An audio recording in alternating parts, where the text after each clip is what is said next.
Woman learns the truth about the mark of the beast after dying. NDE. The room was dimly lit, the soft hum of a ceiling fan the only sound breaking the silence. Lydia sat on the edge of her bed, her Bible open in her lap. Her fingers traced the edges of the pages, her lips moving silently as she read. For months, she had been consumed by a single topic: the mark of the beast. Sermons, online forums, and late-night Bible studies had fueled her obsession, leaving her with more questions than answers. The teachings were always ominous, a sign of ultimate allegiance, a choice that would seal one's eternal fate. Yet no preacher could agree on what it truly was: technology, a symbol, or something deeper. Lydia's mind swirled with possibilities, her heart heavy with a mixture of fear and curiosity. As she read the familiar verse from Revelation, "He also forced everyone, small and great, rich and poor, free and slave, to receive a mark on his right hand or on his forehead." A sudden, sharp pain shot through her chest. She gasped, her hands clutching at her heart. The room spun around her, and the Bible slipped from her lap, landing on the floor with a dull thud. "Not now," she whispered, her vision blurring. Her body fell back against the bed, her breaths shallow and labored. A deep coldness seeped into her limbs as darkness consumed her. Lydia opened her eyes, expecting to see the stark whiteness of a hospital room or the concerned faces of paramedics. Instead, she was surrounded by an overwhelming brightness that seemed to come from everywhere and nowhere all at once. The light wasn't harsh but warm, filling her with a strange sense of peace despite her confusion. "Where am I?" she murmured, her voice echoing. "You stand at the threshold," a voice replied. It was soft yet commanding, resonating with an authority that made her shiver. She turned and saw a figure cloaked in radiant light, its form indistinct yet unmistakably present. "The threshold," Lydia repeated, her voice trembling. "Am I dead?" The figure inclined its head slightly. "Your earthly life has ended, but your journey is not complete. There is more you must understand." Lydia's mind raced. She thought of her family, her friends, her unfinished plans. "This can't be it," she said, shaking her head. "I have so much left to do." "Your time in the physical world is over," the figure said, its tone neither cruel nor kind. "But you have been brought here to see, to learn, and to decide." Lydia's knees felt weak, and she sank to the ground. "To decide what?" The figure extended an arm, gesturing toward the space around them. The bright light began to fade, replaced by a vast, shimmering expanse that seemed to stretch into eternity. In the distance, Lydia saw shapes forming, shadowy figures moving amidst swirling mists. The air grew heavier, charged with a tension she couldn't explain. "These are the echoes of choices," the figure said. "The paths taken, the allegiances made, and the truths revealed." As the figure spoke, the swirling mists parted, revealing a series of scenes. Lydia saw people walking through crowded cities, their faces illuminated by glowing screens. Others stood in long lines, their foreheads or hands scanned by sleek, metallic devices. Some looked fearful, while others moved with eerie calm. "What is this?" Lydia asked, her voice barely above a whisper. "This is what you sought to understand," the figure replied. "The mark of the beast." Lydia's heart pounded as she watched the scenes unfold. A man stood at the head of a line, his hand outstretched as a device scanned it. A faint mark glowed on his skin, a symbol she couldn't quite make out. As the scanner beeped, the man was ushered forward, his face blank and devoid of emotion. "This is it?" Lydia asked, her voice rising. "This is the mark? Do you think it is?" the figure asked, its tone neutral. Lydia hesitated. The image didn't align with the apocalyptic depictions she had imagined. There were no fiery proclamations, no visible signs of allegiance. It seemed mundane. The scene shifted again. Lydia found herself standing in a different place, a stark contrast to the orderly lines she had just witnessed. This was chaos. Buildings crumbled, and the air was thick with smoke. People screamed, running in every direction as fire consumed the sky. Amidst the destruction, she saw a group huddled together, their faces resolute despite the terror around them. None bore the glowing mark she had seen earlier. Instead, their hands were clasped together in prayer, their voices rising in unison. A man stepped forward from the group, his expression defiant as he faced an approaching figure clad in dark armor. The figure raised a device, but the man stood firm, his voice unwavering. "I serve no one but God," he said, his words cutting through the chaos like a blade. The armored figure hesitated for a moment before striking the man down. Lydia gasped, her hands flying to her mouth. The rest of the group did not scatter. They knelt, their prayers growing louder as the chaos closed in around them. "What is this?" Lydia asked, her voice trembling. "Are they resisting the mark?" "They resist," the radiant figure replied. "But resistance is not always what it seems. Not all who kneel are faithful, and not all who stand are condemned." Lydia's mind reeled. The simplicity of the mark contrasted sharply with the complex human reactions it provoked. She had expected clear lines, a black and white division between good and evil. But what she was seeing felt infinitely more complicated. "Why show me this?" she asked, turning to the figure. "What am I supposed to learn?" "To understand the mark," the figure said, "you must first understand its meaning. It is not merely a symbol or a tool. It is a reflection, a manifestation of what lies within." The words sent a chill through Lydia. She turned back to the scenes, her eyes scanning the chaos and order, the calm faces and desperate prayers. "A reflection of what?" "Allegiance," the figure said simply, "not of the hand or the forehead, but of the heart." The weight of the words pressed on Lydia as the scenes shifted once more. She saw a vast, empty plain stretching into the horizon. In the distance, two paths diverged, one bright and inviting, the other dark and foreboding. At the intersection stood a single figure, its form cloaked in shadow. "This is where your understanding begins," the radiant figure said. "The mark is not given lightly, nor is it taken lightly. It is the culmination of choices, of beliefs, of what one holds sacred." Lydia's heart raced as she looked at the shadowed figure in the distance. She couldn't see its face, but its presence filled her with unease. "What do I do now?" she asked, her voice trembling. "You must walk forward," the radiant figure said. "The truth is waiting for you." Lydia hesitated, her feet rooted to the ground. The mark was no longer just a concept, a theological debate. It was real and it was terrifying, but she had come this far. She couldn't stop now. Taking a deep breath, she stepped forward, her eyes fixed on the shadowed figure ahead. Lydia's steps were hesitant at first, her feet sinking slightly into the strange, shimmering ground as she moved toward the shadowed figure in the distance. The radiant being walked beside her, its presence steady, offering no further words of reassurance. Every step seemed to amplify the gravity of the moment, the air around her heavy with unseen tension.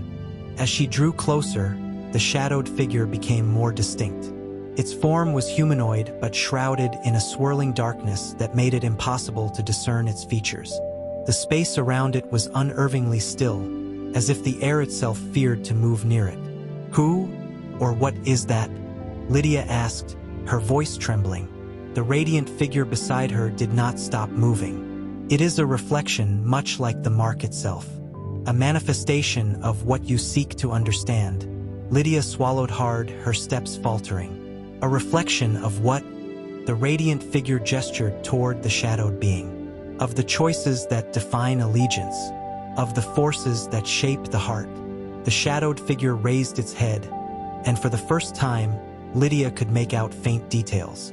Its face was not monstrous, as she had feared, but eerily familiar. She gasped as realization struck. She was looking at a version of herself. The figure's eyes, dark and unblinking, mirrored her own, but they carried an emptiness that sent a shiver down her spine. "What is this?" she whispered, stepping back instinctively. "Why does it look like me?" "It does not look like you," the radiant figure corrected gently. "It is you, or rather, it is a reflection of what lies dormant within you." Lydia's mind reeled. She shook her head, refusing to believe it. "No, that's not possible." I spent my life trying to do what's right. I followed God's word, sought his guidance. This can't be me. The shadowed figure tilted its head, its movements slow and deliberate. It raised an arm, pointing toward the horizon. The motion drew Lydia's gaze to a scene unfolding in the distance. She felt the air grow colder as the vision materialized. She saw a bustling marketplace, filled with people going about their daily lives. It seemed mundane at first, vendors calling out prices, shoppers examining goods, children running through the crowds. But as Lydia watched, subtle details began to stand out. People moved in unison, their faces devoid of emotion. On their foreheads or hands, faint glowing marks pulsed rhythmically, as though connected to an unseen force. In one corner of the market, a man stood apart. His face was pale, his expression tense as he clutched a small pouch of coins. He approached a vendor hesitantly, holding out his hand. The vendor glanced at the man's palm, frowning when no mark appeared. Without a word, the vendor shook his head and turned away. The man's shoulders slumped, and he stumbled back, bumping into another passerby. This person, marked and unyielding, shoved the man to the ground. The crowd moved around him without a second glance, as though he were invisible. Lydia's stomach turned as she watched the scene unfold. "Why won't they help him?" she asked, her voice breaking. "Can't they see he's struggling?" "They see," the radiant figure replied, "but their allegiance is elsewhere. The mark is not merely a symbol. It is a covenant, a surrender of the heart to a false promise of peace, order, and control."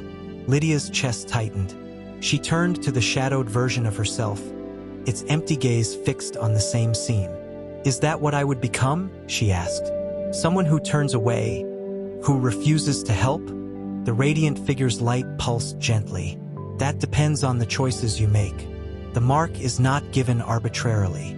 It is accepted through a series of compromises, small, seemingly insignificant decisions that lead to a greater surrender." Lydia's thoughts spiraled. She had always assumed the mark would be an obvious choice, a clear line drawn between right and wrong. But the vision before her suggested something far more insidious, a gradual erosion of conviction, a slow descent into complicity. The scene shifted again, pulling Lydia into a new vision. This time, she stood in a dimly lit room filled with a group of people huddled together. Their faces were filled with fear and determination, their whispered prayers barely audible over the sound of footsteps approaching from outside. "They resist," the radiant figure said, its voice softer now. "But resistance comes at a cost." The door burst open, and armored figures stormed into the room. The people didn't scatter. Instead, they stood together, their hands clasped in defiance. One of the armored figures stepped forward, holding a sleek device. It emitted a faint hum as it scanned the room, its light pausing over each person. When the device passed over a young woman, she winced, clutching her chest as though in pain. A faint mark began to glow on her hand, though she appeared unaware of it. The armored figure gestured, and she was pulled away from the group. "No!" Lydia shouted, instinctively reaching out, though she knew the vision was intangible. "Why her?" She didn't ask for the mark. The radiant figure's voice remained calm. "The mark is not always visible at first. It begins in the heart, through fear, doubt, and the quiet surrender of principles." The young woman in the vision looked back at the group, her expression a mixture of confusion and shame. The others did not condemn her. Instead, they knelt in prayer, their voices rising in unison. "What will happen to her?" Lydia asked, her throat tight. "That is not for you to know," the figure replied. "But remember this. The mark does not seal fate. It reflects it." Lydia turned back to the shadowed version of herself, her voice trembling. "Is this why I'm here? To see what I could become?" The shadowed figure remained silent, its form shifting subtly. The swirling darkness around it began to fade, revealing fragments of light within. Lydia stared, her breath catching. The figure wasn't static, it was in flux, a reflection of choices not yet made. "You are here," the radiant figure said, to understand that the mark is not an external force but an internal one. It is a choice made through the quiet alignment of the heart with falsehood or truth.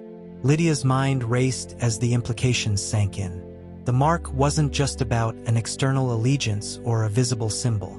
It was about the small compromises, the silent agreements, the decisions made in fear or convenience that led to a life out of alignment with God. "What do I do now?" Lydia asked, her voice a mixture of fear and determination. "You continue forward," the radiant figure replied. "The path to understanding is not yet complete. There is more to see." Lydia nodded, her resolve hardening. She took a deep breath and stepped forward, her gaze fixed on the horizon. The truth was terrifying, but she knew she couldn't turn away now. Lydia's steps were heavier now as she moved along the shimmering path. The shadowed figure, her reflection, walked ahead of her, silent and unwavering. Each step brought a new wave of questions crashing over her. What if she had already made compromises in her life that aligned her heart with falsehood? What if, unknowingly, she had already taken the first steps toward the mark? The radiant figure walked beside her, its light steady but silent for now. Lydia took a deep breath, trying to center herself. If she had come this far, there had to be a reason. Perhaps understanding would bring clarity. The air shimmered again, and another vision unfolded before her. She was now in an opulent corporate boardroom, its sleek, modern design gleaming under artificial lights. Seated around the table were a group of executives, each one impeccably dressed, their faces calm but calculating. A large screen displayed a graph with rapidly rising numbers, accompanied by a glowing symbol in the corner, the same symbol she had seen in the marketplace vision. Lydia instinctively recoiled. "Why are you showing me this?" she asked the radiant figure. "Watch," it said simply. The shadowed figure, her own reflection, took a seat at the table. Lydia watched in horror as the version of herself leaned forward, her hands clasped in a position of authority. The reflection was calm, poised, and disturbingly confident. "This new rollout will simplify the process for everyone," the reflection said, gesturing toward the screen. "No more worrying about outdated methods. This system ensures absolute efficiency and compliance." One of the other executives leaned forward, his expression hard. "There's still some resistance. Certain groups are refusing to participate. What do we do about them?" The reflection smiled, a cold, calculated expression. "We continue to incentivize compliance. If they refuse, well, their decision will isolate them from society. They'll make their choice." Lydia's stomach turned. "That's not me," she said, her voice trembling. "I would never." The radiant figure's light pulsed gently. "This is not about what you would do. It is about what you could become if you allowed fear and control to govern your choices." The vision shifted again, pulling her into another scene. She was now in a quiet suburban neighborhood. Families moved about their daily lives, children playing in yards, parents chatting over fences. At first, it seemed peaceful, even idyllic. But as Lydia looked closer, she noticed an undercurrent of unease. At the edge of the neighborhood, a man and woman stood by their car, their faces tight with worry. Their hands were empty, and they glanced nervously around as if searching for something or someone. Lydia recognized the woman from the marketplace vision. She was one of the unmarked. "What are they doing?" Lydia asked. "They are searching for refuge," the radiant figure replied. "They have chosen to resist, but that choice has left them isolated." Lydia watched as the couple approached a house, their expressions filled with desperation. They knocked on the door, their voices barely audible. "Please," the man said, "we just need a place to stay. We'll only be here for a night." The door opened slightly, revealing a woman inside. Her face was etched with fear and uncertainty. She glanced at the couple, then looked down at her hand. The faint glow of the mark was visible, pulsing softly. She hesitated, her grip tightening on the doorframe. "I can't," the woman said finally, her voice breaking. "I'm sorry."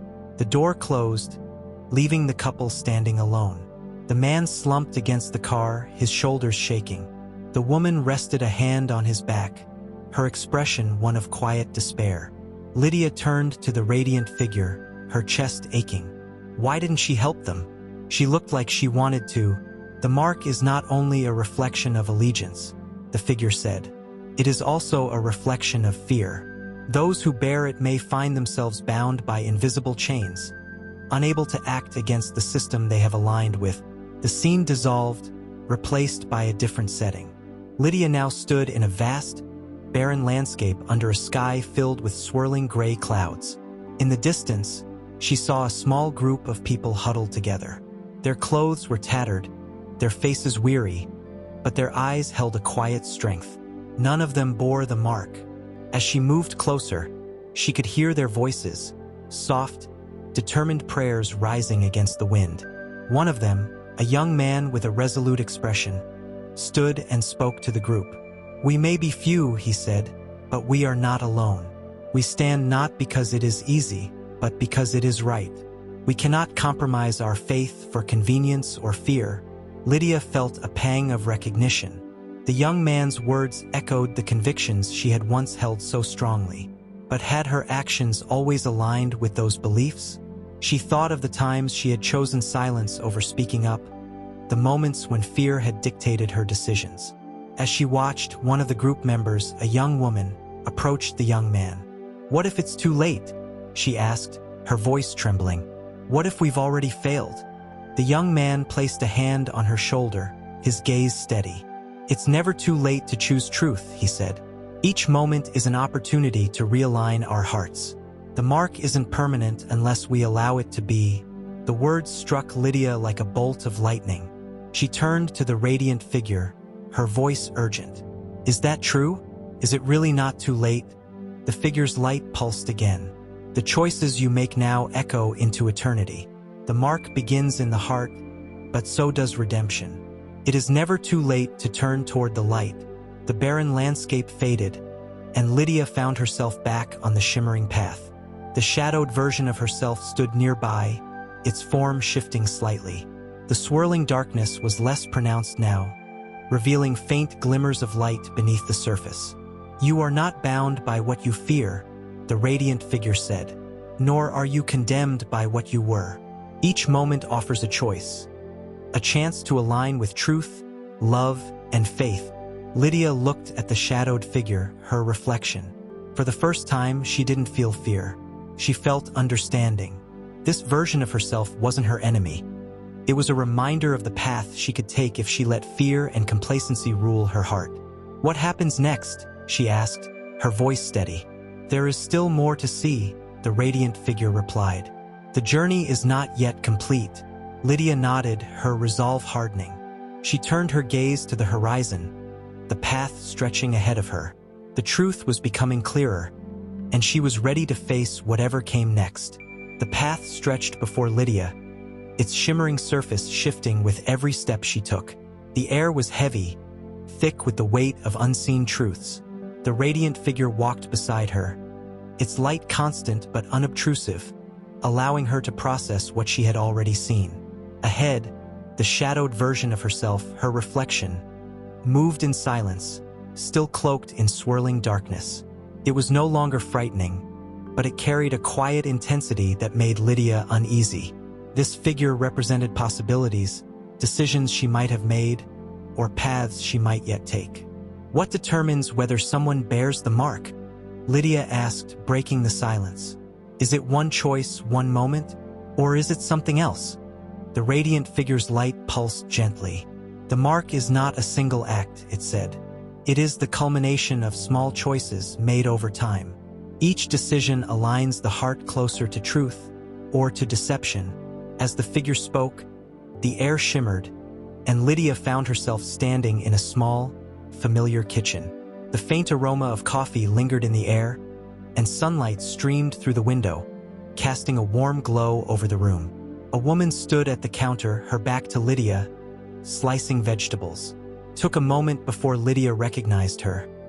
It was herself, years ago. Lydia's breath caught in her throat. "Why are we here?" she asked. "To see the seeds of small choices," the figure replied. "Watch." The past version of Lydia paused in her task as a phone buzzed on the counter. She picked it up, her expression tightening as she read the message. It was from a friend, a plea for help, a request for her to come over and talk about something urgent. Lydia remembered this moment. Her friend, Sarah, had been struggling with a personal crisis. In the memory, Lydia hesitated. Her eyes flicked to the pile of vegetables and the clock on the wall. Dinner needed to be ready before her husband came home. She sighed, typed a quick response. Asterisk, I can't tonight, but let's talk tomorrow. Asterisk, and set the phone down. The scene froze, and Lydia turned to the radiant figure, guilt rising in her chest. I thought I was doing the right thing, she said. I couldn't just drop everything. I had responsibilities. Your responsibilities were real, the figure said. But so was Sarah's pain. She reached out, and in that moment, she needed more than words. This choice was small, but it mattered. Lydia's heart sank. She remembered how Sarah had grown distant after that night. They had talked briefly the next day, but the connection they once shared never fully returned. She had told herself it wasn't her fault, that people drifted apart for all kinds of reasons. But now, standing in this moment, she saw the ripple effects of her decision. The kitchen dissolved, replaced by a bustling office. Lydia stood in the corner, observing as her past self sat at a desk, typing furiously on a keyboard. Papers were stacked high, and a clock on the wall showed it was well past normal working hours. A colleague approached her desk, holding a folder. Lydia, can you review this for me? The man asked, his tone hesitant. It's for the charity fundraiser. I know you've been swamped, but your insight would really help. The past Lydia didn't even look up. I'm sorry, I can't right now, she said, her voice clipped. I'm drowning in deadlines. Maybe ask someone else. The man nodded, disappointment flashing across his face. He walked away, the folder clutched tightly in his hands. The scene froze again, and Lydia felt a pang of regret. I wasn't trying to be unkind, she said. I was overwhelmed. I thought someone else would help him. Someone else did, the radiant figure replied. But your choice still had consequences. His faith in others was diminished that day, not by malice, but by neglect. Lydia lowered her head, the weight of her small choices pressing down on her. I never thought these moments would matter so much. They matter, the figure said, because they shape the heart. Every small choice builds a foundation, aligning the heart with light or with darkness. The scene shifted again. Lydia was now in a large, crowded room filled with people seated around circular tables. It was a church event, a fundraiser for a local shelter. Lydia recognized herself at one of the tables, laughing with a group of friends. At another table, a young woman sat alone, her posture awkward and her gaze downcast. Lydia remembered her name, Abby. She had been new to the congregation at the time, shy and unsure of her place. In the memory, past Lydia glanced at Abby but didn't approach her. The evening continued, and the young woman eventually left quietly, unnoticed by most. Why didn't I go to her? Lydia asked, her voice breaking. I saw her sitting there alone. You were comfortable, the figure replied, and comfort often becomes a barrier to connection. Abby left feeling unseen, but the opportunity to reach her was yours. Tears filled Lydia's eyes. She thought of all the times she had chosen comfort over effort, familiarity over reaching out. She thought of Abby and Sarah and her colleague, all the people she could have impacted in small, meaningful ways. The shimmering light returned, and Lydia found herself back on the path. Her shadowed reflection stood nearby, its swirling darkness quieter now, as if waiting for her acknowledgement.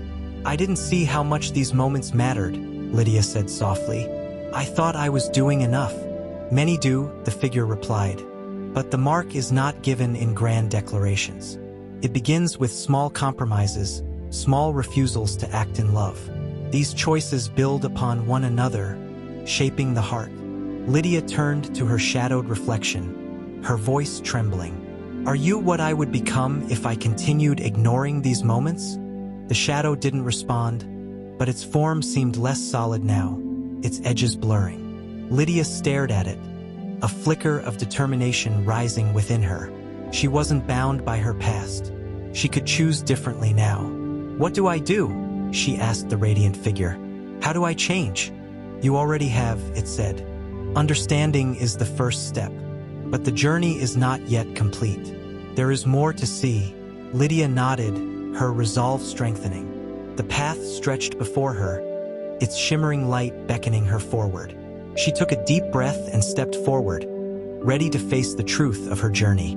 As Lydia moved forward along the path, the air grew heavier with a weight she could not ignore. Her shadowed reflection followed closely now, its form less foreboding but still silent, still watchful. The radiant figure walked beside her, its steady presence a reminder that she was not alone on this journey. "What happens to those who take the mark?" Lydia asked, her voice tentative. The radiant figure's light pulsed softly. "They do not choose the mark itself," it said. "They choose the heart that leads to it. Their actions, their beliefs, their fears, all culminate in a single moment of alignment. But the consequences ripple far beyond the mark itself." Before Lydia could respond, the air shimmered, and a new scene unfolded. She stood in a vast cityscape, its skyline dominated by towering spires of glass and steel. The streets below bustled with activity, but something about the energy was wrong. The people moved with a precision that felt unnatural, their faces expressionless and their movements almost mechanical. Lydia noticed the glowing mark on every hand or forehead she passed. At a street corner, a man stood alone, watching the crowds with a mixture of fear and determination. He was unmarked, his clothes worn and his face gaunt. Lydia recognized him from an earlier vision, one of the resistors who had been cast out of the marketplace. A group of marked individuals approached the man, their expressions blank but their movements purposeful. Without a word, they surrounded him, their glowing marks pulsating in unison. The man stood firm, his hands clenched at his sides, but Lydia could see the tension in his body. "Why are they doing this?" Lydia asked, turning to the radiant figure. "He hasn't harmed anyone. They see him as a threat," the figure replied. "His very existence challenges the system they have aligned with. To them, his refusal is rebellion, and rebellion must be extinguished." The marked individuals closed in, their marks glowing brighter. The man's defiance wavered for a moment, and he sank to his knees. Still, he did not beg or plead. Instead, he closed his eyes and whispered a prayer, his voice steady even as the crowd pressed closer. Lydia's chest tightened. She wanted to intervene, to pull the man away from the suffocating crowd, but she was only an observer. The scene froze, and Lydia turned to the radiant figure, her voice trembling. "Is this what happens to those who resist?" she asked. "Are they all crushed like this?" "Resistance comes at a cost," the figure said. "But the cost is not always what it seems. Look closer." The air shimmered again, and the scene shifted to a quiet room lit by candlelight. A small group of people knelt together in prayer. Lydia recognized the man from the previous vision among them. Though his face was weary, there was a light in his eyes that hadn't been there before. The others looked to him as he spoke, his voice filled with quiet authority. "We may be few," he said, "but our strength is not in numbers. It is in truth. As long as we hold fast to what is right, we are not alone." Lydia felt a pang of recognition. The man, though battered and cast out, had found something greater than the safety of the system. His resistance had inspired others, forming a small but resolute community. "What happens to them?" Lydia asked. "Can they survive?" "Survival is not the question," the radiant figure replied. "Faith is." The scene shifted again, this time to a brightly lit corporate office. A woman sat at a sleek desk, her glowing mark prominent on her hand as she typed on a holographic keyboard. Her face was serene, but her movements were robotic, devoid of life. Lydia moved closer, studying the woman's expression. It wasn't fear or anger. It was emptiness. "She's gone," Lydia whispered, a chill running down her spine. "She's alive, but there's nothing left of her." "The mark demands more than compliance," the figure said. "It demands surrender. To bear the mark is to relinquish the will, to become part of a system that defines existence through control. Lydia watched as the woman continued her work, oblivious to the world around her. The radiant figure gestured, and the scene expanded. Lydia saw countless others like the woman, moving through the office in perfect unison. The glow of their marks pulsed rhythmically, a silent testament to their allegiance. "Is this what the mark does?" Lydia asked, her voice filled with dread. "It takes away who they are?"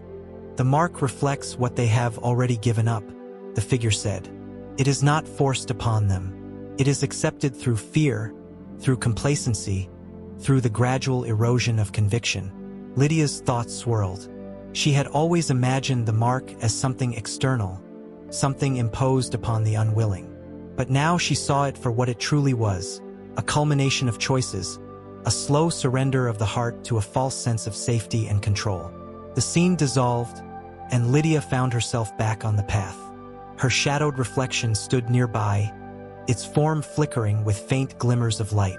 It was no longer an intimidating presence. Instead, it felt like a mirror, a reminder of what could be. "You have seen the consequences of allegiance," the radiant figure said. "But the journey is not over. There is still more to understand." Lydia turned to the figure, her resolve hardening. "How do I make sure I don't become like them? How do I resist the mark?" "By aligning your heart with truth," the figure replied. "By choosing love over fear, faith over convenience. Resistance is not a single act. It is a way of being." Lydia nodded, her determination growing. The path stretched ahead, its shimmering light beckoning her forward. She glanced at her shadowed reflection one last time, then stepped forward with purpose. She didn't know what awaited her, but she was ready to face it. The shimmering path ahead grew narrower as Lydia pressed on, her steps steadier now, each one carrying her closer to what felt like the heart of this journey. The radiant figure moved beside her, its light unwavering, while her shadowed reflection lingered at the edge of her vision. She could no longer ignore it. The reflection was not merely a representation of a potential future. It was a piece of her, the part that wrestled with fear, complacency, and compromise. "What am I truly walking toward?" Lydia asked, her voice firm but uncertain. "You are walking toward the truth," the radiant figure replied. "Not of the mark itself, but of what it represents. The answers lie within you, as they always have." Lydia wanted to press further, but the air shimmered once more, and she was transported to a new scene. This time, she stood in the middle of a crowded city square. The atmosphere was tense, the air heavy with unspoken fear. People moved about with hurried steps, their glowing marks pulsing faintly on their hands or foreheads. Lydia could sense an underlying current of dread, as though the city itself was holding its breath. In the center of the square stood a tall platform. A man in dark robes addressed the crowd, his voice amplified by unseen technology. His words were calm, almost soothing, but they carried a sinister edge that made Lydia's skin crawl. "We are stronger together," he declared, his eyes sweeping over the crowd. "The mark unites us, protects us, ensures our survival. Those who refuse it reject the harmony we have built. They endanger us all." The crowd murmured in agreement, their voices blending into a dull hum of approval. Lydia's heart sank as she saw how easily the words manipulated them, how fear had twisted their sense of unity into something dark and oppressive. Her attention shifted to a group of unmarked individuals at the edge of the square. They stood together, their expressions defiant despite the glares of the crowd around them. One of them, a young woman, stepped forward, her voice clear and unwavering. "We are not against unity," she said. "But unity built on fear is no unity at all. The mark does not unite, it divides. It demands control, not trust." The man on the platform turned his gaze toward her, his expression cold. "Your refusal is selfish," he said, his voice cutting through the murmurs of the crowd. "You endanger our progress, our peace. If you will not join us, you will be cast out." The tension in the square grew unbearable. The crowd pressed closer to the unmarked group, their movements mechanical, their glowing marks pulsing in unison. The young woman held her ground, her voice rising above the chaos. "We stand for truth," she said. "Not because it is easy, but because it is right. We will not bow to fear." The crowd surged forward, their glowing marks intensifying. Lydia stepped back instinctively, her chest tightening. She wanted to help, to shield the unmarked from the mob, but she was only an observer. The scene froze, and she turned to the radiant figure, her voice trembling. "Why show me this?" she asked. "What am I supposed to learn?" "To understand the mark," the figure said, "you must see its true power. It is not the mark itself that binds. It is the fear and control it represents. The mark thrives on division, on the willingness to abandon truth for comfort." The scene shifted again, and Lydia found herself in a small, dimly lit room. A single candle flickered on a table, its light casting long shadows across the walls. Around the table sat a group of people, unmarked, their faces lined with weariness but filled with quiet determination. Lydia recognized one of them from an earlier vision, the man who had been surrounded in the marketplace. He was speaking now, his voice calm but firm. "We cannot fight this with anger," he said. "We must resist with love, with truth. The mark feeds on fear, but fear has no power where faith resides." A woman at the table leaned forward, her voice trembling. "But what if it's too late for some of us? What if we've already compromised?" The man met her gaze, his expression gentle. "It is never too late to choose truth," he said. "Each moment is an opportunity to realign our hearts. The mark is not permanent unless we allow it to be." Lydia's breath caught. The words resonated deeply within her, echoing truths she had always known but never fully understood. The mark wasn't an external force. It was a reflection of the heart, a manifestation of the choices one made in fear or faith. The radiant figure's voice broke through her thoughts. "You see now that the mark is not about control imposed from without, but surrender from within. It is accepted, not forced." The room faded, and Lydia found herself back on the path. The shadowed reflection stood before her, its form shifting, the swirling darkness thinning to reveal faint glimmers of light. It no longer felt like an enemy, but a reminder of the choices she faced. "You carry the potential for both light and shadow," the radiant figure said. "Each choice you make shapes which one will prevail." Lydia stepped closer to the shadowed figure, her voice steady. "How do I ensure that the light wins? How do I keep from falling into fear?" The figure's light pulsed.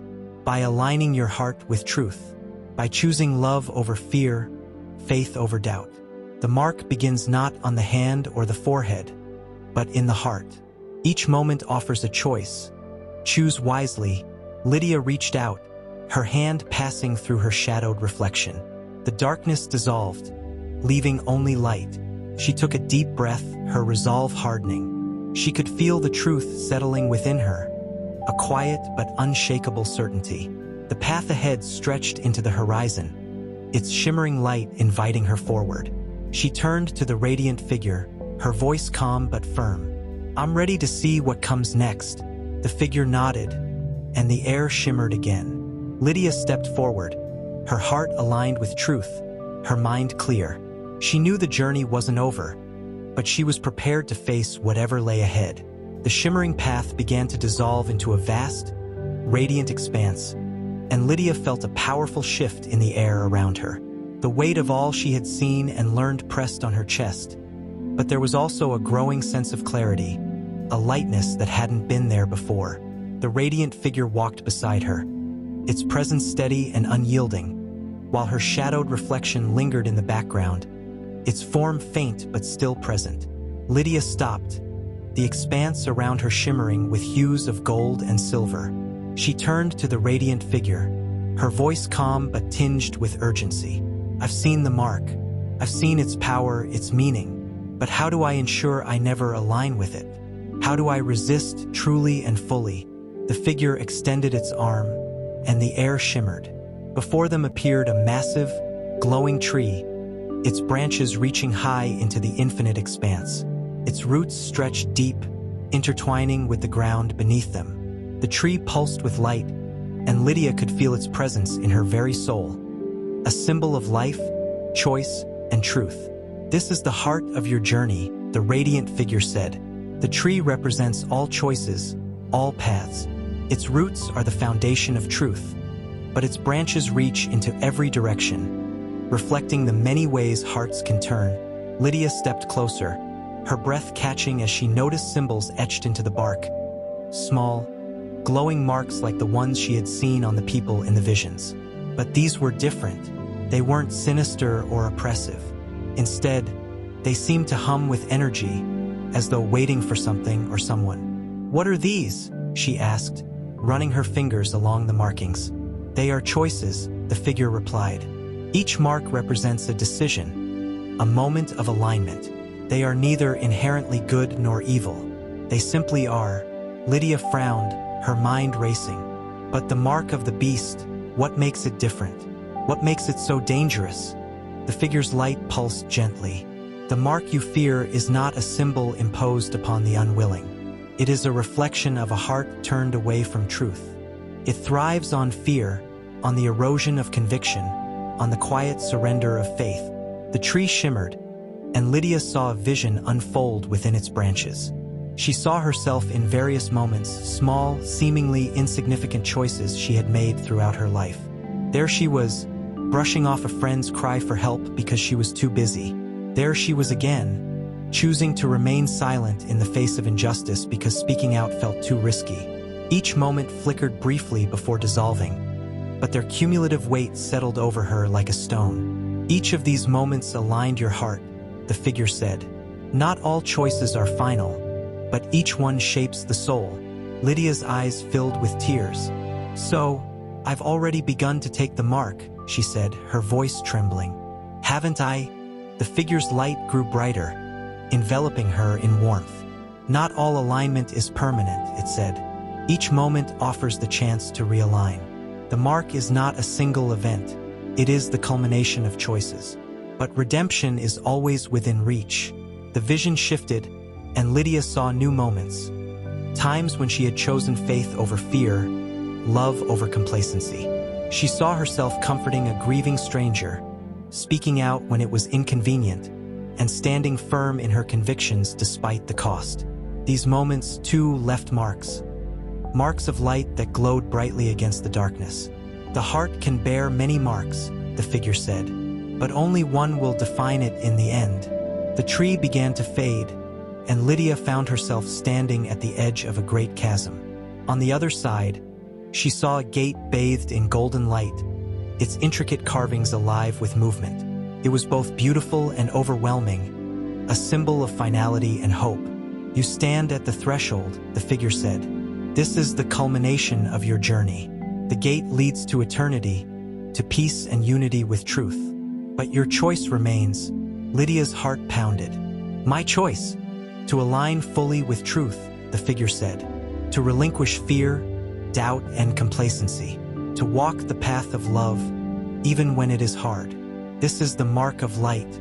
Lydia turned to look at her shadowed reflection, which stood at the edge of the chasm. It was no longer frightening, its form now faint and almost translucent. She realized it wasn't an enemy to be defeated, but a possibility to be understood. A reminder of what she could become if she chose fear over faith.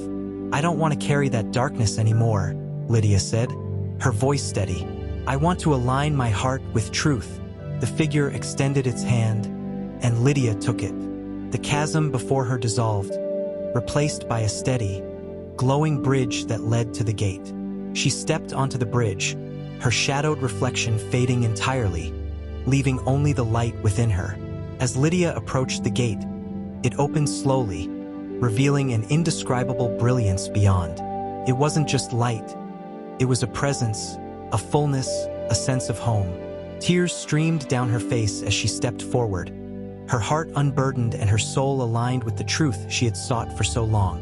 "You have walked the path," the radiant figure said, "and now you enter into eternity, not as one who was perfect, but as one who chose to turn toward the light."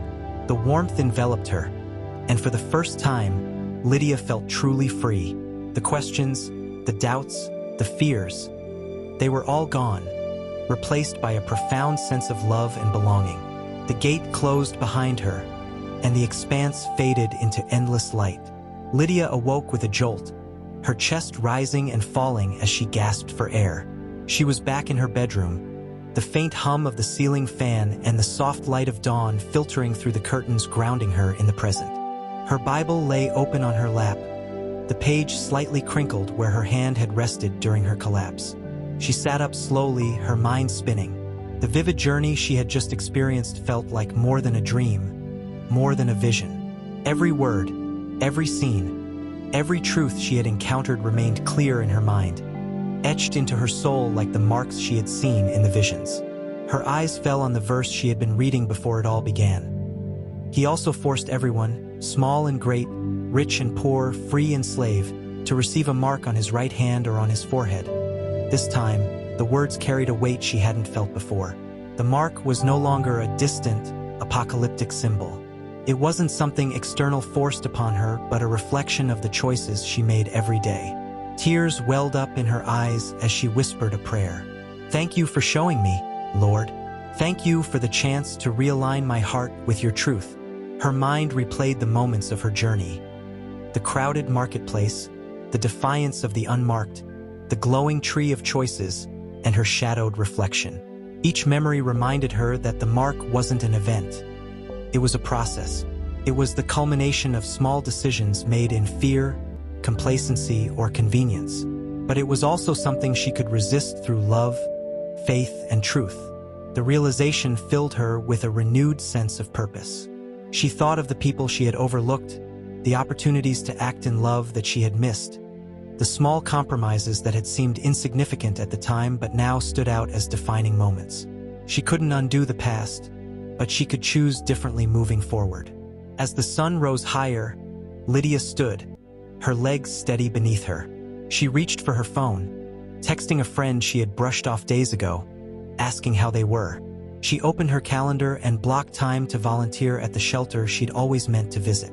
She made a list of people she needed to reconnect with, apologies she needed to make, and truths she needed to live.